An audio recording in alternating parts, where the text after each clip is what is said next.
Andy Schectman, it's my pleasure to welcome you back to the Contrarian. I know I got to talk with you about a year ago. You took us through the different bumps along the roadmap that we looked at, the Bundesbank repatriating, the Germans' gold being reclassified as a tier one asset, a lot of the blunders that have been made recently by the US, maybe some poor strategic decisions, and then, of course, the massive purchases of gold by central banks and of course de-dollarization going on with all of that. So Right. we really got to look in the review mirror there, and as it stands now, we might even be kind of on the cusp of a breakout. We might have to see that, but it's looking like that, perhaps. But maybe just paint us a picture of where we sit right now looking forward in the coming year, coming months. What might we be able to reasonably expect there with gold and silver heading forward into the coming year, 2024? Well, I mean, look, a lot of the stuff that we talked about last year has really accentuated, and we should talk about that. But in terms of where I think gold and silver will go, look, price is a tool of misdirection. And when you see the most well-funded, but more importantly, well-informed traders on the globe, the central banks buying more gold and more silver than at any time in history, um, that to me says something. That to me says that um, you know price really is not the defining characteristic that we should be focused on. Rather, the fundamentals and the movements of the players that know the script. And you can point to massive gold acquisitions, and you can point to the fact that silver is being gobbled up as well. As an example, India bought 304 million ounces last year. They bought 60 million ounces in October and another 20 in November. They've almost bought 400 million ounces in the past 2 years, at least what's been reported. And you're seeing gold buying sprees by the central banks at levels the world has never seen. And they're using the suppression of the Western market to run cover for it. So, as far as I'm concerned, it will be there's a term that I've become very fond of, and that is called logarithmic decay. And you can apply it in so many places. You can apply it in terms of the little by little by little gold acquisitions, and bang, it takes off. Um, you can talk about the way that our society has moved, where something like cancel culture was never a thought, and then in 2020, little by little by little by little by little, and bang, it's in our face everywhere right now. Or you can look at the fact of our national debt, or of our all of these things that I talk about, that I see they're little by little by little by little by little leading to a moment of all at once. And what is that moment? Where is that moment?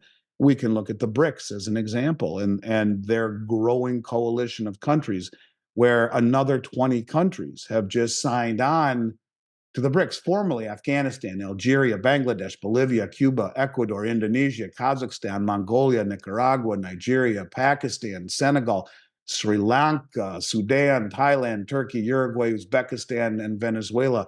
Every single one of these, in and of themselves, are not such a big deal, but little by little by little by little, chop, chop, chop, chop, chop, chop, chop. Well, how about the fact that Saudi Arabia and United Arab Emirates and Iran and Egypt, well, they just joined the BRICS. Well, little by little by little by little, this large swath of human population and of the world's commodities and of a pushback against the Western suppression and the Western hegemony and the Western bullying, the 500-year collective Western hegemony, not just the US, but before that, many of the Western European countries ruled the roost. And these countries are finding safety and strength in numbers, to the point where last week, just a few days before 200 countries are invited to the United Arab Emirates for a UN summit on climate change that was uh, presided over by the head of the United Arab Emirates state-owned oil company. Just a few days before, you have 200 delegates coming to Dubai. United Arab Emirates tells the world, we're not going to take dollars for oil anymore. They're the seventh largest producer of oil in the world. They're an OPEC member and was just admitted into BRICS alongside of Saudi Arabia, little by little by little by little. And what's even more interesting is that As soon as the summit ends, you have Putin, who hasn't left the country but once or twice in the last 2 years because of the Western bounty on his head, decides to make an impromptu, unannounced trip to the United Arab Emirates, flanked by 4 Russian MiG military jets, protecting him. For what? Why did he go there? And then goes directly to Saudi Arabia. And then the OPEC says, well, we've decided to up our 1.1 million barrel decrease to 2.2 million barrel decrease per day. This is right after the meeting of Putin with the head of United Arab Emirates and Saudi Arabia. Is it all coincidental? Was the announcement made 2 days before 200 countries show up there coincidental? Why does the Western media not talk about it? MSN had it for a minute. MSN talked about it. I think you can probably still find it. Some of the articles have been pulled down, but the point I'm getting at is that there's so many dynamics happening around the world. And gold and silver to me represent sort of the anchor to this new system that's coming. And this is why you're seeing the most sophisticated and more than that, more than the wealthiest, but the most well-informed traders on the globe, that being the central banks, buy more gold and silver than any time in central banking history. Something is coming, and they understand that. They are front running it. They're using the Western suppressed price, paper price, the tail wagging the dog, to run cover for it. And either you see it for what it is or you don't. If you don't see it, you'll wake up on a Sunday night, Monday morning, and be like, oh my God, what the hell just happened? You see gold? It's up $1,000. Look at silver, it's up $80. Does that sound pie in the sky? I don't know. It doesn't to me. And I think this is a change of the guard, if you will, a once in a generation shift of supremacy. And that's what is actually, I think, happening. So I guess we'll have to see how it ultimately plays out. But I think there's a lot um, to look forward to in terms of gold and silver appreciation. The only bummer with it is that gold and silver don't appreciate. It's the dollar that falls. And I think that rising gold and silver price is one of those things. Be careful what you wish for, so to speak, because I think that it speaks to problems with this country and the currency and the ramifications that I don't know that the people in this country are either prepared for or even see coming. So it's going to be an interesting year coming up, that's for sure. Exactly. I think you really put that well, the de-dollarization trend that we've seen accelerating recently. And it's even incredible to take a look at the welcome that they gave to Putin to Saudi Arabia. I don't know if you saw the video that kind of went viral of these fighter jets giving kind of a formation fly-in for Putin. So they were very warm in terms of welcoming him there. Um, I wonder realistically how this could play out.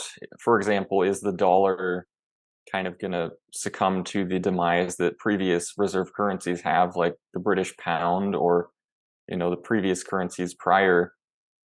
Is it going to be kind of a gradual decay, as you put it, to where purchasing power continues to be eroded? Just overall foreign reserves are shifted gradually, as they currently are, to precious metals and other currencies denominated just in the local countries. Um, I guess realistically, you're saying it could take the form of a sudden overnight shift, or maybe it's a gradual Well, that's change, what we're or seeing. The little by little by little is the gradual. Look at what's happening, for example, with the BRICS. Everyone was um, largely because Jim Rickards, who's very well known and connected and has worked with the CIA and all of these things, said that in the August meeting in Johannesburg, he expected a common settlement currency to come out of it. And while that didn't happen, we find that the finance ministers were tasked with going back to the drawing board and coming back to the next meeting in Russia this coming summer in 2024 and to present their findings for a common settlement currency. We've been told by the Russian finance minister Lavrov for the past 2 years that indeed the new currency will be commoditized, will be backed by commodities, and we expect it will be gold. Because why? Because gold is the only other tier one reserve asset as reclassified by the Bank of International Settlements. And so Subsequently, we have seen these countries, all of them, start to trade in local currencies. And that was what they publicly said would be the promise to help loosen the reliance on the dollar and to trade in local currencies until such time as they are able to issue a common settlement currency. And you look like, for example, Brazil, which is the second largest exporter of corn in the world, they're now dealing with China for yuan, and the same thing with soybeans, and vice versa. They're buying stuff from Brazil in real. By the way, Brazil just joined OPEC. By the way, these are a growing coalition of countries that are pushing back against the West. But if you look, all of the deals that are being struck in local currencies between Russia and India and rupee and ruble and Saudi Arabia and China between Rial and yuan, and this is a growing deal. You even have a deal like with China just won a bid to modernize Iran's largest airport, and in fact, the settlement will not be in dollars as it always will. Was rather the settlement is a form of barter. They're going to pay for all of the updates, over $1 billion in oil. And so, these are things that used to settle in dollars that are no longer settling in dollars. And even our supposed allies, like Macron from France, who was right there with us when we sanctioned Russia. Well, he went to China a few months ago, had a meeting with Xi Jinping, signed a 50-point trade agreement ranging from 5G technology to military engagement, and then bought a massive liquid natural gas deal from the United Arab Emirates and paid in yuan. So it is a shift away little by little by little by little by little. We are seeing the little by little. And that's the thing. It's the Western media. The thing I guess I would say, people in this country understand that something's going on, right? They look around us, they see the lawlessness in the cities, they see the divisiveness, the red, blue, black, white, rich, poor, vaccine, no vaccine. They're seeing all of this. They're seeing the anger. They're seeing our political situation as a joke. They're seeing the open borders. They feel this, right? But the world is changing much more quickly than the American people understand, the American citizen, the average American understands, because there's virtually no coverage of the rest of the world in the American media. And so Americans don't have a good sense of this little by little by little by little by little by little bang all at once. I would argue that the little by little has been happening nonstop. I've been screaming about it for 2 years. Yeah, how many people know who I am? In this industry, sure, I'm well known. I get videos that have 1 million views with Robert Kiyosaki or Michelle McCory or whatever it may be. Great.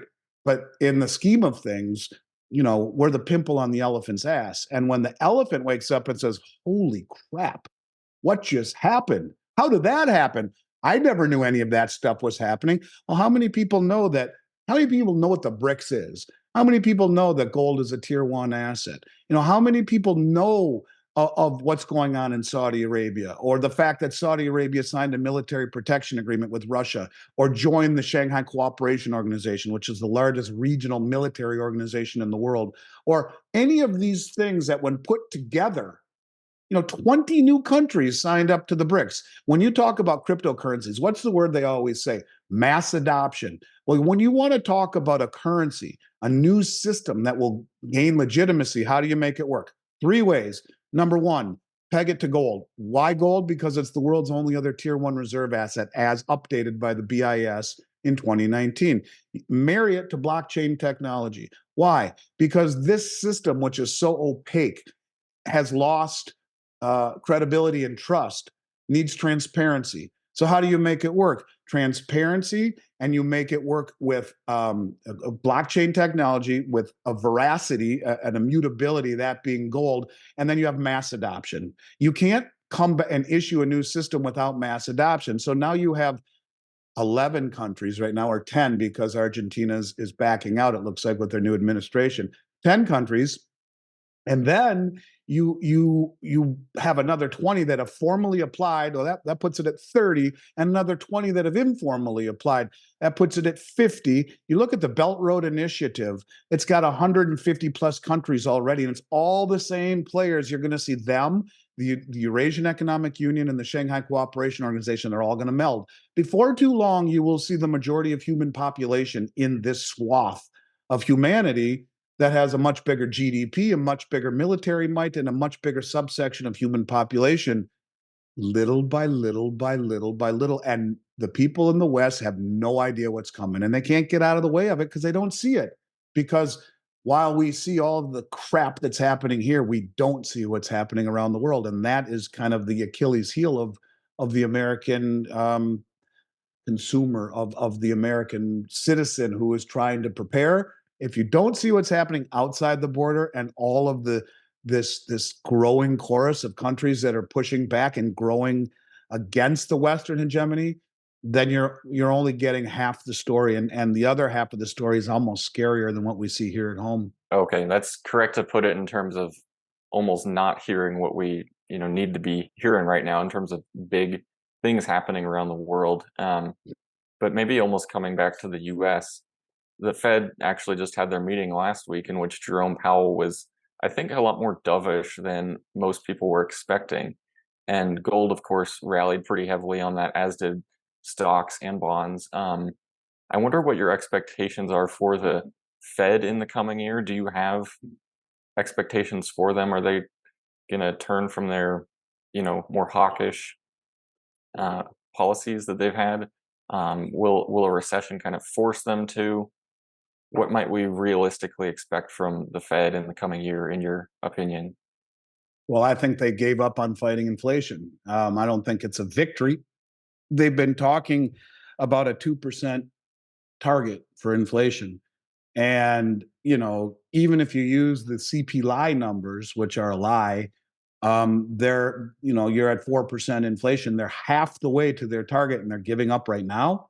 I mean, they're going to reignite inflation to no end. And you got OPEC cutting oil production by 2 million barrels of oil a day. Everything we do, including this interview, is about oil. I mean, you can't have an internet without oil. You can't have the energy to produce all of this stuff without oil. And the clothes we wear and everything we touch has a component of oil and energy, whether it be the transportation of it or the production or the mining or the farming or anything from mining, farming, driving, transportation, agriculture, everything has energy. Inflation's going to go higher, and I think that they're giving up on it is more than anything. And I find it to be interesting that it's this is I think their tightening is over, and they're going to pivot, and this is before the CPI is even halfway to where they want to go. But the thing of it is that if you look at inflation the way that John Williams of Shadow Stats talks about it, he'll show you numbers in 1980 and 1990, and they made some big changes in 1980 and 1990 to fit their inflationary agenda. But even using the 1990 adjustments, inflation's at 8% right now. You go back to the 1980 numbers where there was a real measurement of inflation, you're at 10% inflation. So, you're cutting way too soon. And it doesn't even, the CPI, which is the cost of living measurement, right? Doesn't even take into account the biggest cost component of everyone's life. If you're a middle class working person, the biggest cost component of your life is taxes. 40% of what you make goes to the taxes. That should be in there too. It's not, and it's all a lie. And I think that it's a big deal. And you have dissension. I mean, the Fed doesn't even know what the hell they're lying to us, right? They a few weeks ago they were saying, well, we're not even thinking of cutting rates because we haven't tackled inflation yet. And then all of a sudden, oh yeah, we're going to pause here and then make 3 rate cuts in 2024. And then you got the other John Williams, the of the Fed, who came out and said, no, we're not even thinking of cutting. That would be irresponsible. We need to make sure that we've sufficiently tackled inflation. So you got Fed who has, they're wrong, they're lying, they don't know what the hell they're doing. They've been lying forever as it comes to inflation. There is no inflation, it's transitory, and then it's structural, then we've got it fixed, and no, we don't. I mean, what the hell? Just like they told us that the subprime problem was contained in 08. Bernanke said right a week or two before it collapsed. Just like Janet Yellen said, we'd never see another financial crisis in her career, in her lifetime. they're full of crap. And so I think it's one of these deals where they're trapped and they know it. If they continue to raise rates, they blow up the system. Look at the banking system. And maybe they know something's coming. Maybe they understand that the short-term lending program that the Fed embarked upon, giving out $120 billion to these distressed banks, all has to be paid back in the next 3 months in March. And they see this coming, and they're trying to front run the chaos. I don't know, but I think the Fed has lost credibility. I think the Fed is trapped, and they're damned if they do, and they're damned if they don't. They've just signaled to the world that we're never going to normalize our balance sheet. We're going to do what every other government has done since the beginning of time, and that is to choose inflation over austerity.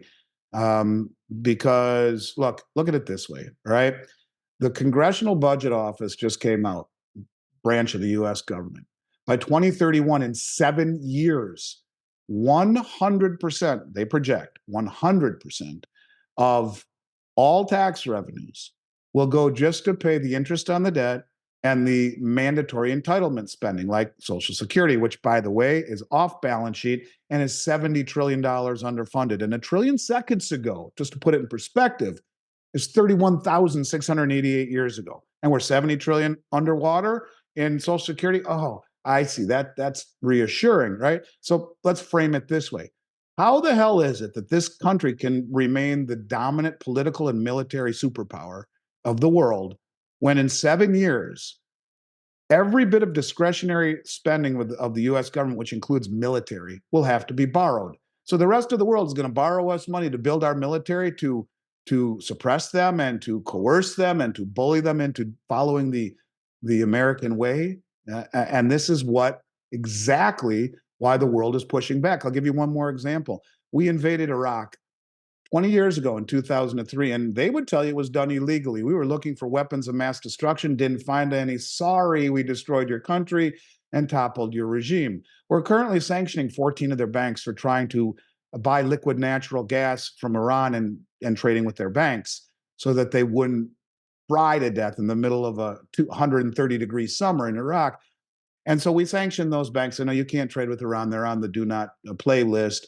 And the money that they make, Iraq, for selling their oil has to be held in the New York Fed. They're not even able to control what they do with their oil revenue, yet we supposedly installed a new regime and a democratic one, and we're doing this for Iraq. We're here for you guys.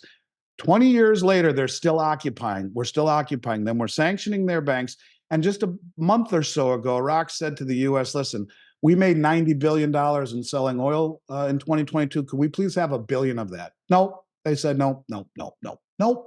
I don't know why they said no, but Iraq just made trading in dollars illegally. If you own a business and you trade in dollars, you risk going to prison and losing your business. And as of January 1st, in the next 2 weeks, there will be no green bills. All of them will be gone from every bank in Iraq. And they just told the world publicly, if we would love to join BRICS, if we are invited, we're in. So do you see the hypocrisy and the coercion?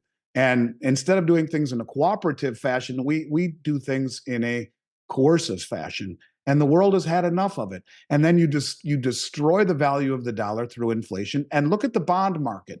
Part of the OPEC deal was, yeah, we'll value oil in dollars and we'll recycle those dollars into treasuries. Well, how's that deal worked out for you lately on those 10-year treasuries that are 40, 50 cents on the dollar? The whole thing is beginning to spin faster and faster and faster. And this is what I'm talking about, that the public outside or the public here has no freaking clue what's going on outside our borders, only the divisiveness and the crap that's going on inside our borders. You put it together and you got a crap sandwich, not just the stuff that's happening in this country that's making people so uneasy. If they understood what was happening outside the country, they'd all be on Xanax. And I think that's something that, it's unfortunate, because when these deals happen, I'll give you one last example. I'll take any questions you have, is that we're at 130% debt to GDP. Well, there's never been a country in history that's come back from that without defaulting outright or by hyperinflation. Where are we? Does the public have any clue about any of this? Does the public even know a trillion seconds ago was 31,688 years ago, and we have 150 trillion in debt, backed by 5 trillion in assets, according to the US government, the largest asset being student debt. of 1.6 trillion, 40% of the asset base of the land of the free and the world reserve currency in the center of free trade is student debt. You take that out, we have 3.5 trillion in assets backing 155 trillion in debt, of which 34 trillion is on balance sheet, but Medicare, Medicaid, Social Security, government military pensions, and all these entitlements are not. We are broke, we are insolvent, we are divisive, we are not unified anymore. We're not a country that's united like we were prior to or back in the past when we had our backs against the wall. We're not in a good place. 65% of this country is paycheck to paycheck, 45% making over six figures, paycheck to paycheck. And we're all at each other's throat where we're defined by who we voted for in the last election. All of this crap, they don't even know what's going on outside the border. So, yeah, I think if you don't own gold and silver, you're going to be a victim. If you do not become a contrarian immediately, at least with an extent of your to an extent with a portion of your assets, you're going to be a victim. If all of your assets are in dollars, you're destined to go broke. And I mean that in my soul. I really do.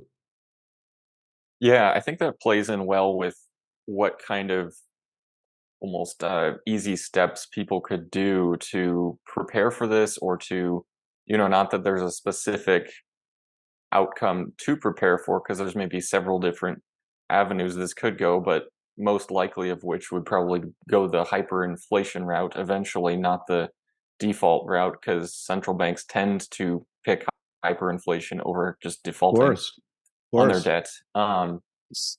And I almost view physical gold and silver as kind of an insurance policy, like especially being in it early, because looking at previous cycles of hyperinflation, when the crowd actually does begin to buy into precious metals, the price go up very dramatically, and it's kind of chasing a rabbit at that point. So it definitely is beneficial to be in early as opposed to not.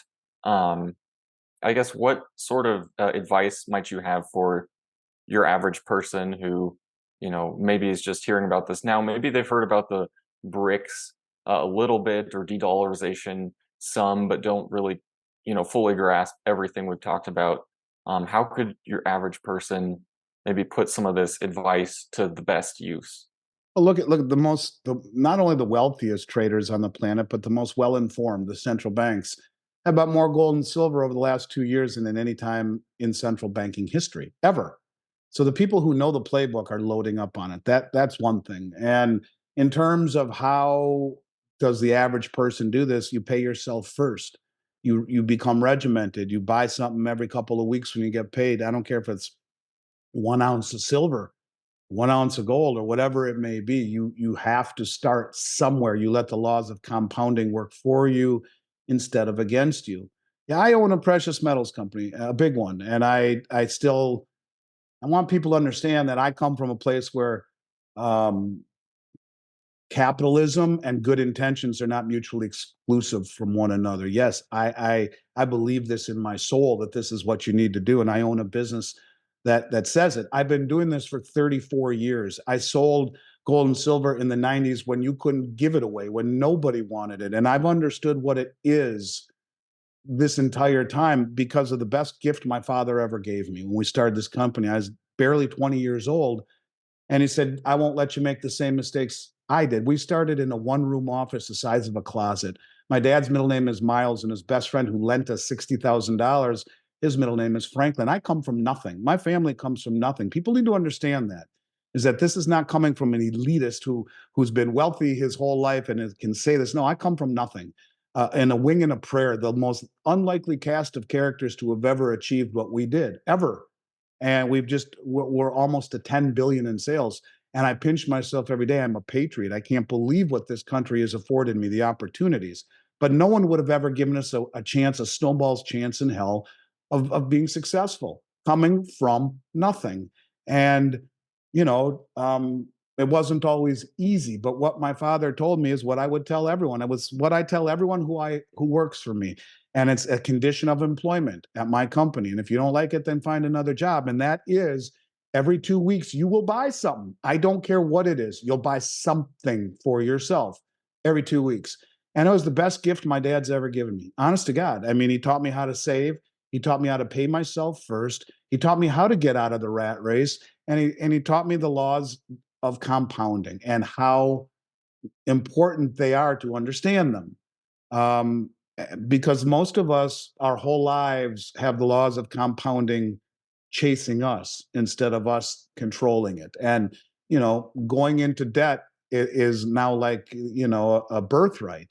Whereas instead of trying to pay yourself first and to accumulate wealth, is something that's ignored. It should be a paramount. It should be the first class you take as freshman in high school is how to manage your finances and to build wealth and like working out or dieting. If you don't start day one, you never get anywhere. And once you start day one, if you're not methodical in it, you never get anywhere. It's like if you ever worked out at a club, and then right after New Year's, the place is flooded with new people, and then by the end of January there's nobody there anymore because they gave up on their methodology, on their commitment. Well, you have to stay committed and regimented. And for me, I have bought something every 2 weeks for the past 34 years. I have never missed a 2 week period. It was a promise I made my dad.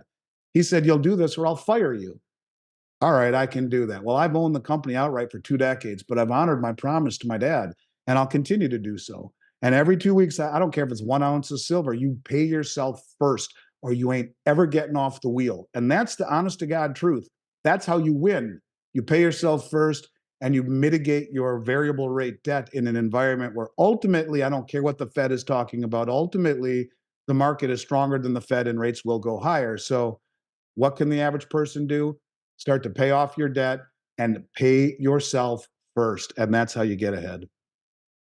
Well, that's really good advice, I would say, because, most people, I work as a water resources engineer as a full-time job right now, but actually a lot of people I work with are still living very close, paycheck to paycheck, like what you talked about, even though they're making well over six figures a year, just because their spending is way up there as well. So, And so is it inflation. takes, And but we're being told inflation is nothing, which is a bunch of crap. We're being misled.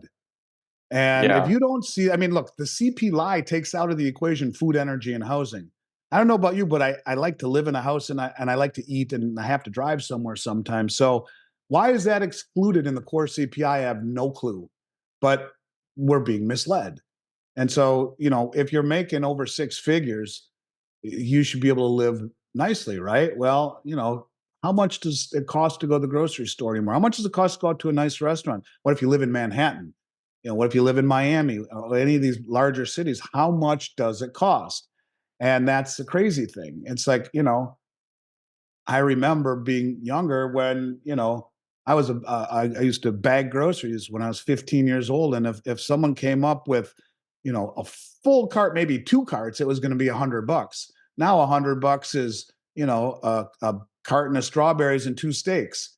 So it's like, yeah, is it really, is inflation under control? Is making six figures enough? If it were, then why is 60% or 45% of the country making six figures living paycheck to paycheck? It's a scary, scary thought. But those people will look back and say, damn, I made all this money. I've made $1 million over the last decade. Where is it all? If you just would have paid yourself first. And the thing about gold and silver is that it's not as easy to spend as it is if it's in a bank account with your Venmo or your Zelle or your cash card or your, ATM or whatever. With gold and silver, you got to box it up and send it back or do whatever. So it lends itself to being a wonderful vehicle for savings. Pay yourself first. And I think that's the only way you ever get ahead, and be regimented about it and make it as important as exercise or taking vitamins or eating right, whatever it is. Your financial health is really damn important. And you know what? I still feel like a kid, Logan. I mean, in my head, 53 years old. I feel like I'm 19 in my head. And you wake up one day and you're like, crap, man, I'm 53. How the hell did that happen? And it's like a roll of toilet paper. Your life is. When you're young, you don't notice the toilet paper spinning. The roll is full. You don't even think about it. As you get older, you start to see it spinning faster and faster, and you can see the cardboard and it's coming. And where are we in this? And I think it's important to understand that time keeps going, and the only way to get ahead is to understand that. And and let those laws of compounding interest and of time decay work for you instead of against you. Yeah, very solid advice, and it always takes discipline, I think, to get started with that. I mean, whether it's parents like your father you talked about, and it's really cool to hear about the backstory of Miles Franklin, how that got started. Because, yeah, I guess from the outset you might assume that a precious metals company, was started by generational wealth type of story, but no, you guys really just built up from the ground. So that's really sixty incredible to thousand dollar hear. loan from Franklin and Miles Franklin, who we bought out 2 years later. And my parents sold their life insurance policies. I mean, they were down to nothing, and they took a wing and a prayer in a tiny, tiny little one-room office in the basement of a bank building in Minneapolis. And I didn't even graduate college, and my parents were hippies. I mean, I'm not kidding you. They were the least likely cast of characters to have ever succeeded. Sometimes you just find your way and you find something that you would never have otherwise thought would work. Um, but it did. And I think I'm in a position of authority to say this stuff because I've lived it and I've watched it. So anyways, it's a deal that I think is very important. And if someone were to ask me what is one of the keys to your success, that is one of them, along with being being there, being very, making yourself very available, working hard, being trustworthy. All of those things are important, but you can be real successful in business and not get ahead. You only get ahead as if you take something off the table. When you're playing blackjack, every time you win a hand, put a chip in your pocket. And by the end of the night, when you leave the casino, you'll be amazed at how much money you walk away with. If you never do that, the house wins. And same thing is true in life. Life is the house. The house will win if you don't take some off the table when you get a chance. And that's the best advice I can give any young person starting, because it's real easy to want to keep up with the Joneses, but Joneses are getting more and more expensive, and doing so makes it much harder to get ahead. But you're not getting any younger, so that would be my number one advice for anyone looking to protect and protect themselves from what's coming. Yeah, and I'm curious to get your thoughts on the precious metals mining area as well. I don't think I've talked with you about this before, but I don't know if you have specific expectations for the miners, how they might perform in such an environment where, gold goes up however much it does, could be dramatic or not as much. Or I mean, it could be, 100% like it has in previous bull cycles, or it could be significantly more than that. But do you watch the miners much? Do you have expectations for gold and silver miners? I mean, yeah, I think if you take the capitalization of the um, entire mining space and gave it a value or a capitalization, it's less than that of Coca-Cola. I mean, it's a very small space that can make incredibly strong returns. The suppressed price, especially in silver, has made it very difficult for exploration. And so, this is a deal where if we were to see the price take off, it might really spur more exploration and growth, but that takes time to find it and then to bring it to market and develop it, mine it, and all of those things. So, look, I think that if you look at your finances as a pyramid, and I'm bullish on the miners, I am, but they're also very volatile. And if you look at your assets in the form of a pyramid, this is what the Swiss have used for hundreds of years, where the base of your pyramid would be something like 60 or 70% of your assets. And to me, that would be paid for home or real estate, cash, precious metals, assets that you own outright, right? The wealthy people in the world, they own lots of assets, not so much cash, but assets. That's the base of your pyramid. The middle portion of your pyramid could be treasuries paying 5%. A little bit more risk right now, especially in the treasury market, but 6-month treasury paying 5%. Okay, I'm cool with that. Or utility stocks throwing off a return, a dividend. And then the top 10% is the home run, would be your cryptocurrency and your mining shares. And the theory works like this: if you lose everything on the top 10%, you lose it all. and you just break even with inflation and the 5%, you could argue that's you're pretty much breaking even. It's pretty damn close. If you believe the CPI numbers. The real numbers, yeah, you're going backwards a few percent per year compounding, but let's not even focus on that. Let's talk about the numbers, the published numbers. Okay, you're breaking even on the middle, and you just don't go backwards on the bottom portion of your pyramid. You never lose ground.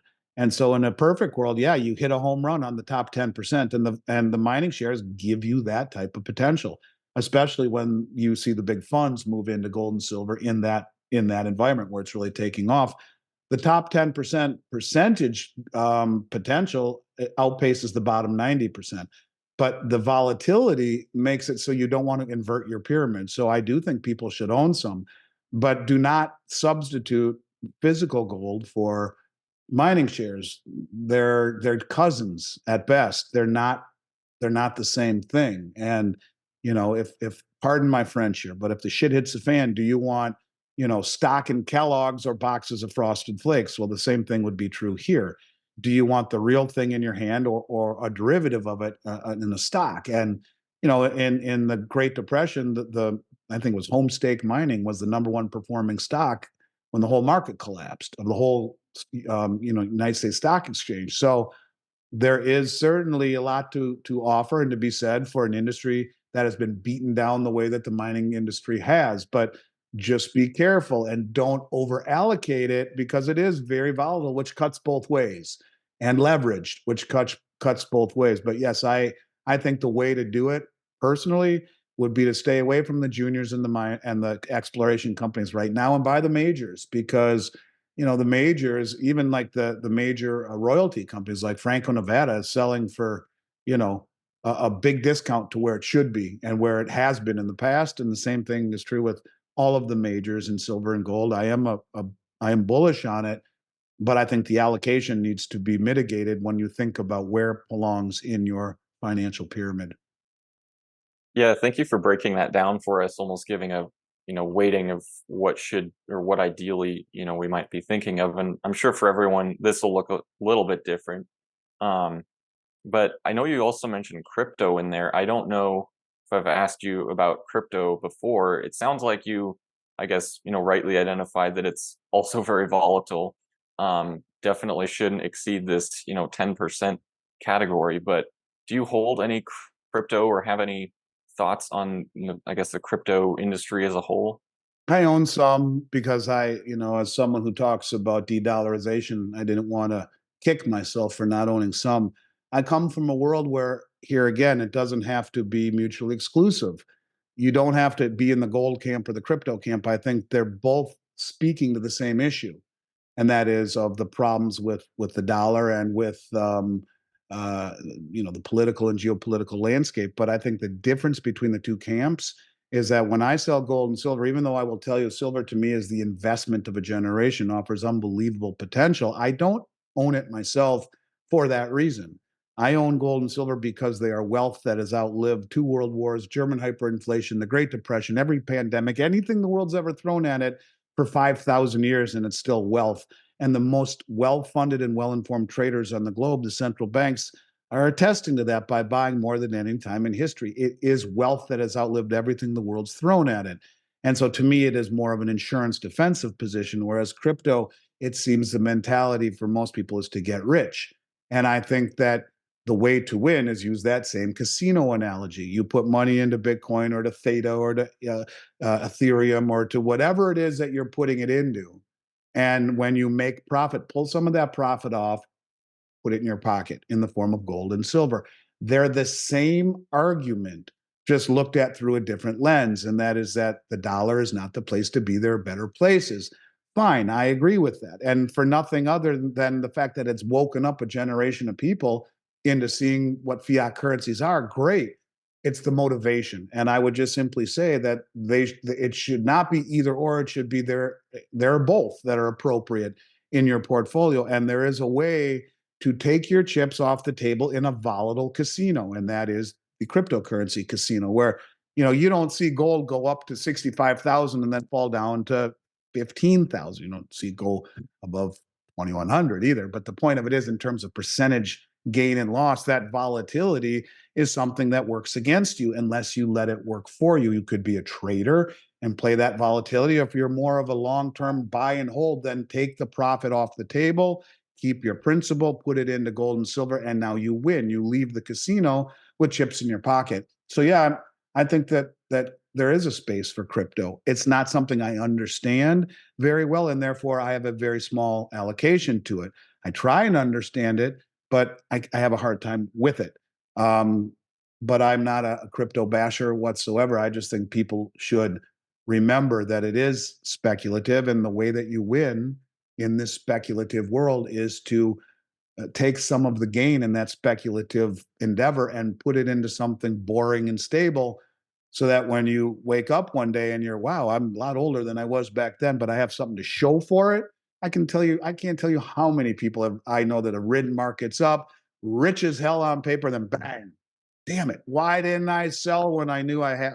You don't have to sell, but take some of that gain and put it into something that's not going away, and that's how you win, in my opinion.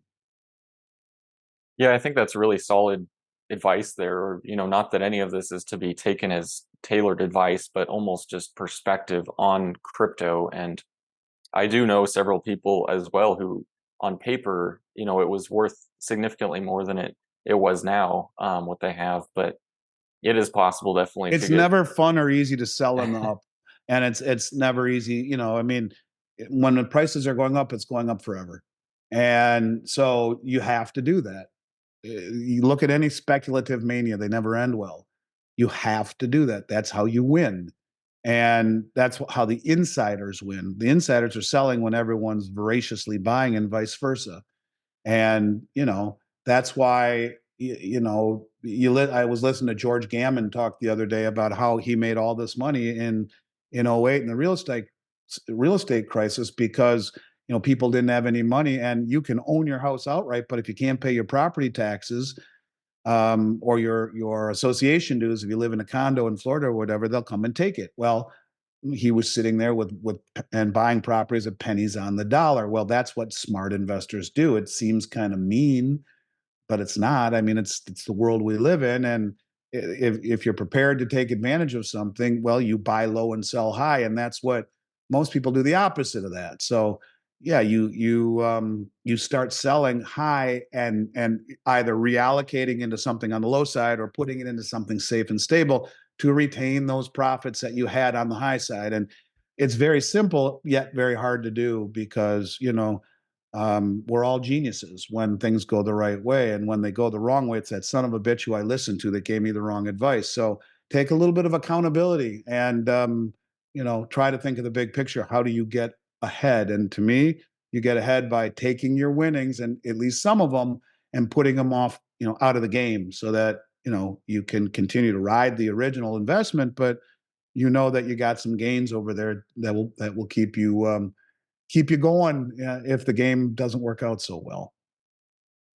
Yeah, exactly. I know Einstein said famously that the eighth wonder of the world is compounded interest, and so should make that work in your favor, not against you, Absolutely. like And it's most not just people do. compounding of interest, it's compounding of time as well. And, you know, time compounds. You wake up one morning and you're not as young as you used to be. So let it could be compounding even in the simple terms, every 2 weeks, every 2 weeks, or think about lifting weights. You want to see how this works? Just do curls with one arm, not your other arm, and watch the laws of compounding work for your right arm instead of your left arm, and you'll see what the compounding of time and effort make. And I think it's an important thing, and people lose sight of that. But it's how I've gotten ahead, and I would tell anyone, uh, like, I've hired people and told them this, and they'll come back to me 2 years later and say, "I love you, man. Thank you so much for making me do that. I can't believe what I put away." Well, it's because no one's ever told us how important that is, and that, to me, it's more important than just about anything. You have to prepare for the future, and it's not always in a 401k or a self-directed IRA. Take your own accountability and prepare outside the system. Everyone can afford 1 ounce of silver a month. Everyone can. If not, you're having a hard time feeding yourself. And 1 ounce of silver a month is better than nothing. And if you can buy 20 ounces a month, great. Or whatever that number is for you, that's how you get ahead. And you let the laws of compounding, of time, of interest, work for you instead of against you. Yeah, such great advice and thoughts today, Andy. Appreciate it. I really want to give you time to let my viewers know, what Miles Franklin does, what services you offer, where they can find you, how they can contact you if they want to. Sure. So we've been a precious metals company for 34 years this February. We've done almost 10 billion in sales without a customer complaint. We're very proud of our reputation. You can go to our website at milesfranklin.com, or you can send us an email at info@milesfranklin.com. Request a price sheet that is much more competitive. We hold closer to the vest than what you'll find on our website, which only allows limited purchasing anyway. But request the price sheet. You'll be pleasantly surprised at our prices, which are as good as anyone in America. We offer storage services through BRICS all around North America. We have worldwide exclusives that we're very proud of. I think we're the envy of the storage industry for those that need that. But you can ask us questions at info@milesfranklin too, or ask me questions about IRAs, about storage, about anything you've heard on this interview, geopolitical questions. We have 14 brokers that work for us. Most of them have had very distinguished careers before they came to work for Miles Franklin. Every one of them have been my friends before they came to work for Miles Franklin. Those guys and girls that have been on Wall Street, master's degree from Temple in business administration, degrees from Wharton School of Business. My staff is as prepared and sophisticated and articulate as any you will ever talk to in this space. So any questions you have, please, we're old school. Yeah, we can do it online, but we believe in reputation. I mean, in relationships. And I think where we're heading as a country, relationships are going to be really important. So feel free to reach out to us. Tell them Logan sent you. We'd like to know where they came from. And I appreciate the time today. It's always nice to chat with you. Let's not wait a year in between doing it again. Yeah, absolutely, Andy. I appreciate it. And I'll put the link to your website, Miles Franklin, in the Twitter down in the description below.